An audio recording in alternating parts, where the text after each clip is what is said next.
推着捋这个，好吧？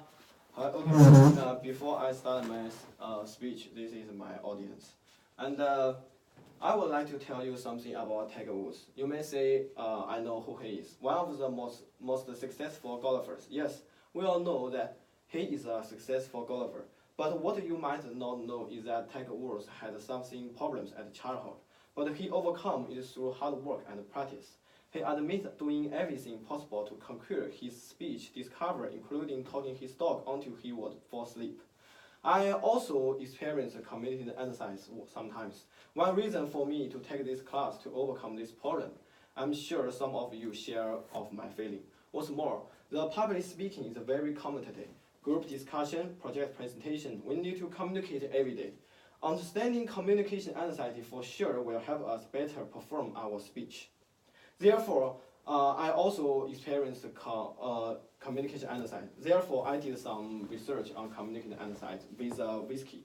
Communication anxiety website and the book of all anxiety is not the same. Source of the communication apprehension. And today, I will share with you what I have found. First, I will tell you what the communication anxiety is.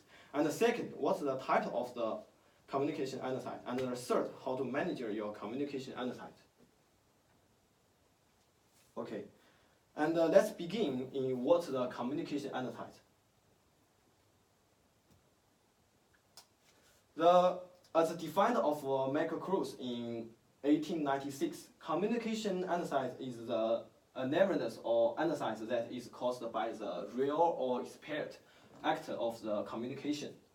And I also researched, according to the Breaking Through the Communication Apprehension website, the 70% of people in the US report experience some form of communication anxiety when giving public speech. The 25% of Americans said they feel speaking in front of crowd. Therefore, the communication anxiety is very common today, and understanding is surely help us to overcome it. Now, I will go into details and talk about 4 specific types of communication anxiety.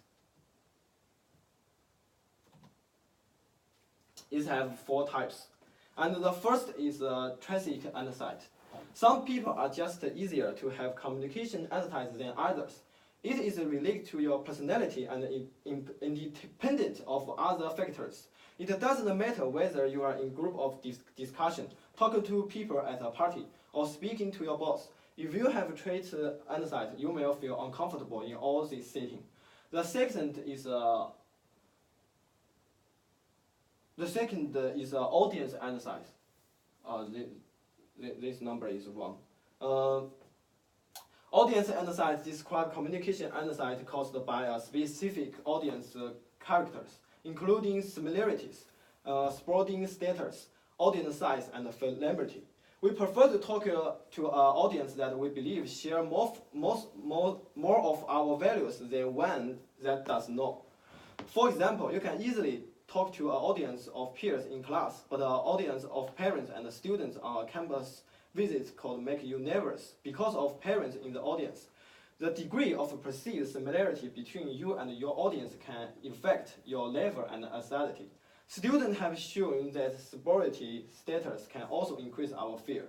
Talking to your boss or teacher can be indemnity, explaining what is evaluated. The size of audience can also play a role. The bigger of the audience, the more threatening it can be. Familiarity can be a favor. Some of us prefer talking to strangers rather than people we know well. Others feel more nervous in front of an audience of friends and family because there is more pressure to work well.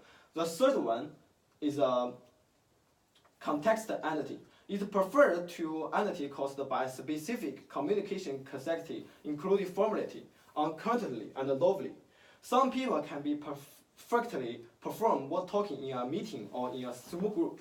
However, when confronted with a more formal public speech, they become immediately and nervous. This is how formality affects us. Uncertainty is other factors that influence us very much. The first day in school is always stressful that you will be later in the semester when you know in the instructor and the class outline better. In addition, most of us have no experience with high-tension communication setting. The novelty of the communication context we encountered is another factor of concern.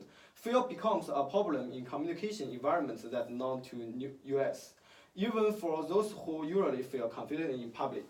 And the last one is a suspension entity, and it's caused by the combination of the above factors forming a unique insight.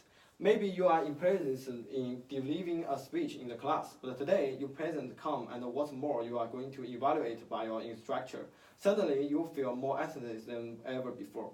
Okay, now we have talked about different types of the communication entities. Let's go to know something about how to manage it. It also have the 4 factors. The first, reserve the factors that cause the entity. Find out what factors cause you entities. It is because of that you don't want to be the center of attention. If so, then imagine you are not giving a speech, but having a usual conversation, but just a bit larger audience. Is it because that you are afraid of failure? If so, then thoroughly preparing and practicing with great reduce your entities. And second, restructure your thinking. Sometimes your entities is based on relaxed thinking. I'm a poor speaker. They won't like the speech that I preferred. Get rid of these negative thoughts. Positive and positive thoughts will help you build up your confidence. Remind yourself of your success. Concentrate on your potential, not on your limitation. And another good way is dislike yourself. That means you can set up a hierarchy of certain behaviors that cause your speech entity. What scares you are last and scare you are most? Imagine the behaviors. Once you are confident with the imagined behavior, you can continue to practice into the actual behavior. Okay, it is a lot of information now. Let's summarize a bit. Today, I talk about the communication. Today, I will talk about the communication entities is 4 types. The first, intrinsic entity, and which is related to your personality and independent of other factors. Second, context-based entity, which is related to certain context, like a large group discussion or job interview. Third, the audience-specific analysis, which is caused by specific audience characters. Finally, situation analysis, which is caused by the combination of the above factors forming a unique analysis. I also talk about how to manage your communication analysis. First, try to reserve the factors and cause your analysis, then reframe your thinking, and which will help you easy your analysis level. Also, learning from a good speaker will also help you to gain the confidence. Finally, design yourself by setting up a hierarchy of thinking behavior that cause your speech entity. Now you should know that the communication entity is very common today. And by reducing the factor and contribute to analyze, restructuring your thinking and practice performs visualization and design yourself, you can greatly reduce the analysis. Great speakers are never born. We all experience some degree of analysis during communication. However, it's not a terminal illness that can be cured. Get to know your enemy, and you will be the next Steve Jobs. Thank you, guys. Okay, that's it. 为什么你不介绍？